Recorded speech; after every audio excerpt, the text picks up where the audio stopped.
let's take a step back because I think this is really important, especially for Black women specifically. So, just off the cuff, for every 100 Black women, there are 88 Black men. Mm. So there are literally not enough of them to go around.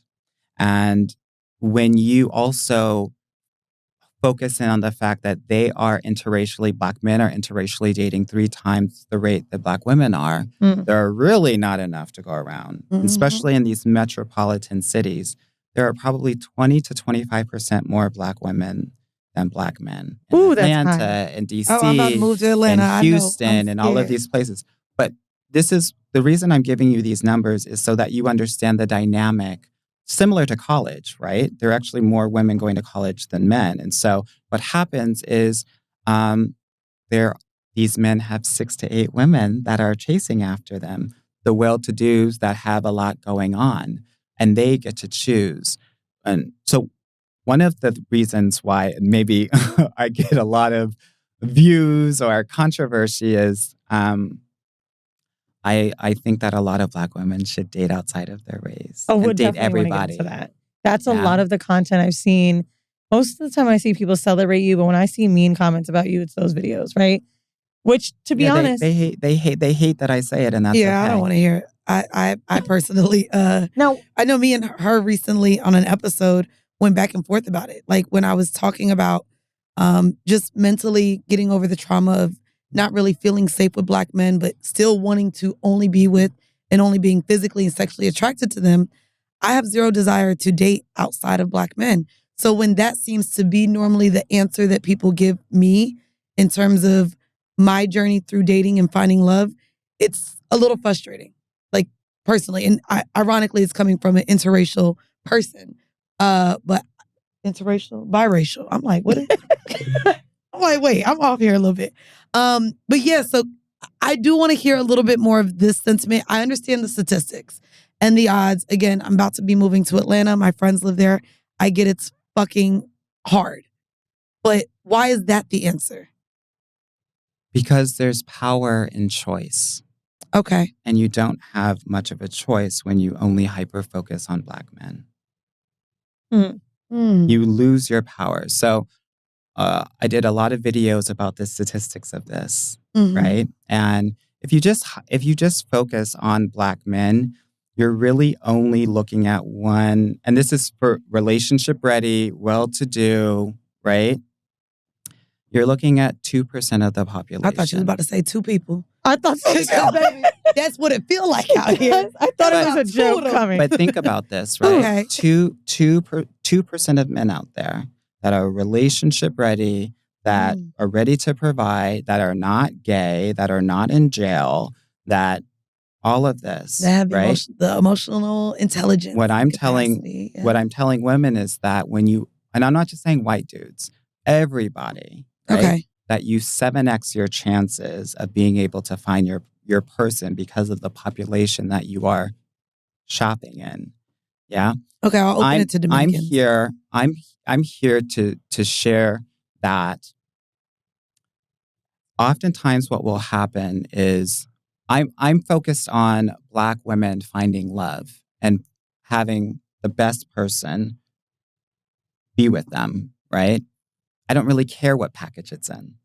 Ultimately, a lot of Black women do, but I do think it's important to understand that there's a passive and there's an active pressure to do so in the community. Oh, of course. So I think it's important to understand that some of this is manipulation. Some of this is you can't do better. One, I hear a lot, you can't do better than us. Nobody wants you. Right? There's a lot of commentary. Well, what about the Black race? You're in charge of keeping the Black race going, right? There's a lot of commentary that is pressurized so that Black women feel like they have to do this, whether it's conscious or subconscious. And I think it's very important to understand that. If we were all born in China, y'all would be into Chinese men. Right. So understand this, right? That this is also an exposure thing.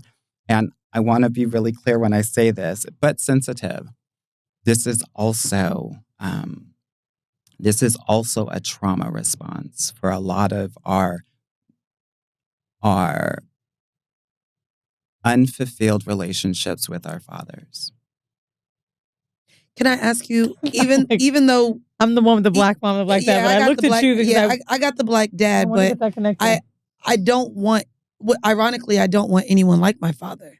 Okay. So for me, only wanting a black man, I find that difficult. However, I will say, in terms of my experience with others, only hearing you talk makes sense. So my mom, when she felt like she was done with black men because of just the failed relationships, and she's a white woman, when she tried to step out, the information that was brought back from her being on these dates was how she was hurt that none of them wanted to come back and meet her 3 black daughters.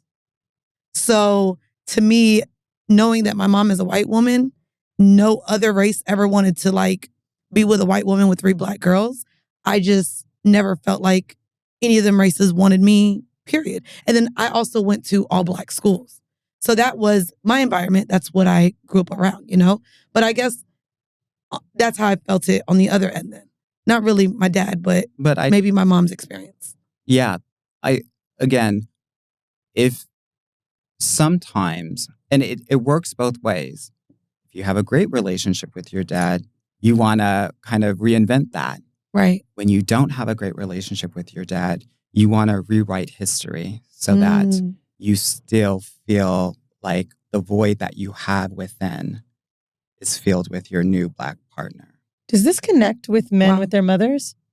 Because I've 100%, my dad and I have a great relationship, and there's one particular thing that my boyfriend just met him for the first time. And I said so much how my dad's very affectionate and kissy and cuddly with me. And literally when we were in the car home, he's like, oh, I get it. Like, your dad is very protective. My dad's in a wheelchair, but still it's like making sure I'm doing this and that and making sure I'm okay and seeing where I'm walking. And he's like, I get why you think you need a man like this, because this is what you want. You watched your mom have this healthy relationship, so you don't even see a guy another way. On the contrary, when it comes to men and their mothers, I've experienced, I'm very much a host, let me take care of you person, even with girlfriends. And almost every man I've dated, except for this one, has a weird relationship with their mom. Mm-hmm. So I'm attracting the guy who can't get off the tee, basically, because I'm that girl. That they're replacing who they wanted their mom to be. But that's what I'm saying, right? That's their core relationship. So that is how many times they are going to relate to women. So if their mother was overbearing and abusive, they're going to probably be abusive toward women. They're not going to like women, and they're going to try to feel like they have control over women because they never felt like they had control with their relationship with their mother. When it also, like, it's just making me think now, when it comes to dating and needing to express trauma, whether it be a relationship with your parents that are strained or whatever it might be, do you think these things need to be spoken about before that 2-month mark? Because to Wolf's point, a year is insane, but I never really think about a relationship in 2 to 3 months because a lot of those deep, dark secrets don't come out for me for a while. So can you tell me a little bit about what should be solved before the commitment? That's a great question. And I think it really speaks to the fact that a lot of people are getting into exclusive or committed relationships thinking like they have to evaluate these people for marriage. And that's not necessarily the case. While you're you need to be in a relationship, my opinion, you need to be in a relationship with someone to see how they show up within an actual relationship. Meaning, I have emotional responsibility for you and you have emotional responsibility for me. And I'm going to start to share with you more about myself, right? To think that you are going to know someone within 2 to 3 months. I always say you probably know 2 to 3% of somebody every week when you're getting to know them. So just thinking like maybe you know a third of them before you get into an actual committed relationship with them. The rest of the relationship is continuing to get to know them and know them to maybe the 80% mark, 70, 80% mark. You just saw a clip from the Horrible Decisions podcast. To check out more full episodes and the rest of our content, check the links down below.